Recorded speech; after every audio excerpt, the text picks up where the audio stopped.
Hey guys, namaste. I hope you're doing well. I'm going to jump on here today to have a bit of a yarn about death, okay? Because it is very clear to me that people do not die.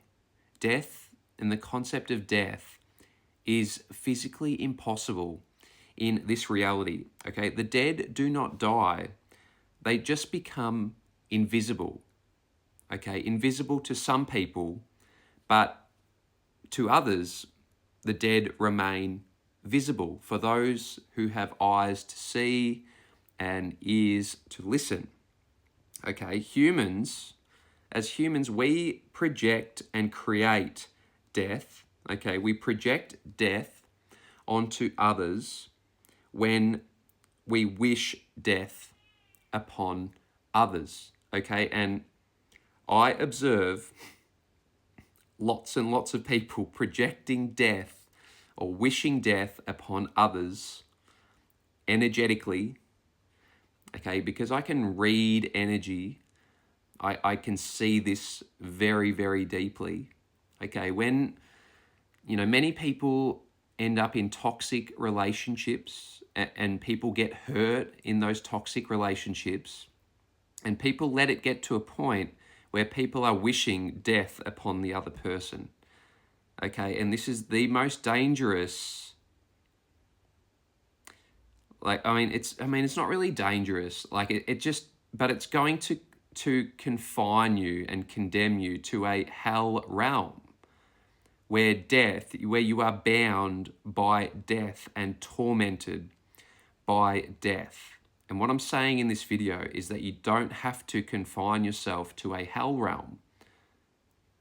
And you don't have to limit yourself to this programming around death, because it's actually world without end, as it says in the Hail Mary, okay? So this is how some people can be dead for one person, okay, but very alive and present for another, okay? Because humans create the concept of death, because you're the creator of your reality. Everything you create through your mind, your infinite living mind.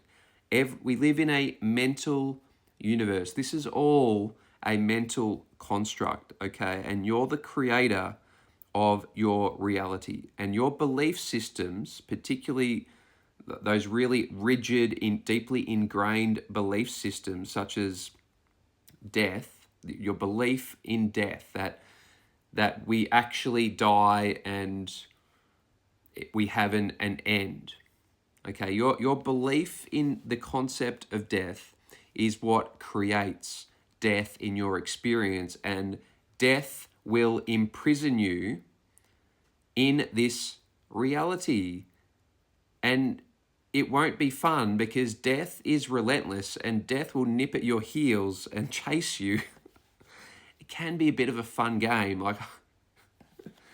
but it can be quite traumatizing as well. I'm not afraid of death. I've had multiple near-death experiences, which were all very, very profound and very enlightening. So I've crossed, the veil many, many times, and I can go back and forth. I work with the dead regularly myself. I love the dead. I actually probably prefer the dead. Because they're not the dead. They're the living. If you understand the spirit realm, that is where life is. Life isn't here in the three-dimensional earth, with all these limitation programs and belief systems. Life is in the realm where there is no belief systems. What the opportunity is here on planet Earth is to dissolve all of your belief systems, all of your mental constructs, all of your identities about who you are as this character.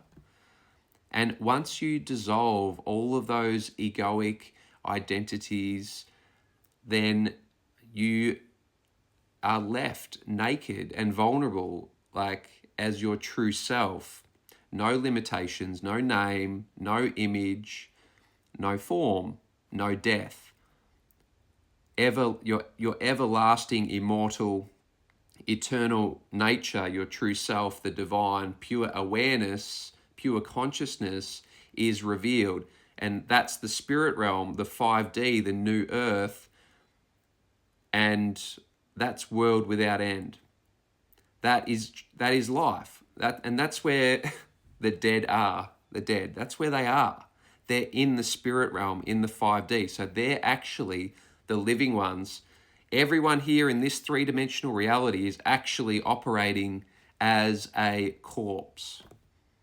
This is the realm of the dead, right? Yeshua talks about this in the Gospel of Thomas.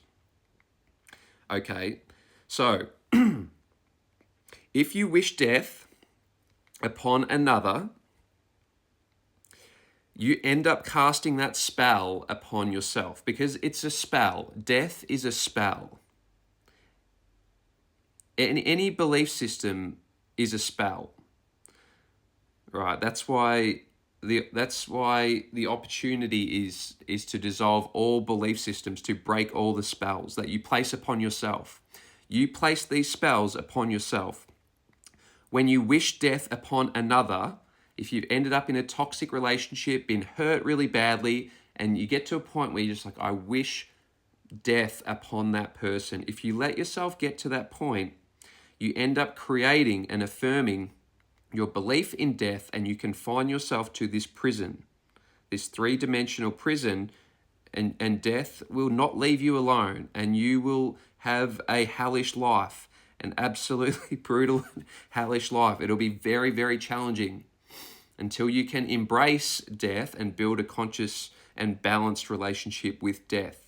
So it's our fear of death that really imprisons us very deeply as well. But this is the true reason why Yeshua taught forgiveness. Okay, the importance of forgiveness. It wasn't just about being nice and, loving your neighbor. It was actually metaphysical. There was metaphysical reasons why Yeshua taught forgiveness. Because if you end up in a toxic relationship with someone, you get hurt, and if you can choose to wish death upon that person, and choose to be in resentment, and that's very toxic energy, low frequency, distorted energy. You can choose to be in that energy. You can choose to create that as your state of being, but that will be a hell realm. Okay, nothing will work. Everything will just be really distorted. You'll get a really distorted reflection in your reality. Okay, if you choose forgiveness, if you choose to forgive that person, knowing that that person is you, you are them, they are you, they're a mirror, they're a reflection, they're another version of you. So therefore, if you forgive them, you are forgiving yourself. This is why Yeshua's teachings were so powerful, because if you're able to forgive them, then you break free of the spell of death. You don't end up creating the concept of death, and you don't end up projecting death upon anyone else or wishing death upon anyone. If you're wishing death or projecting death upon anyone in this world, even if it's like a politician that you really don't like, or a celebrity, and you're subconsciously, you might be like, I really don't like that person, and if you're projecting death energy in any way, even if it's quite subtle, you got to be really careful, really aware, use your discernment. But you are casting a death spell upon yourself. So that's why forgiveness was a key part of Yeshua's teachings. And it's just so incredibly powerful. And Yeshua demonstrated to us through the crucifixion and the resurrection that death was able to be transcended. That was the whole point of the story of Yeshua or Jesus. Okay, if you don't truly forgive others, then you cast a spell of non-forgiveness onto yourself, right? A death spell. So the only reason why death exists is because we cast a death spell upon ourselves. No one is dead or alive. Everyone is both alive and dead at the same time, okay? No one is dead or alive. Everyone is both alive and dead at the same time. No one goes anywhere. We are always connected to the people we love on a soul level. Okay, let me know if that resonates in the comments. Have a beautiful day, and I'll see you in the next video.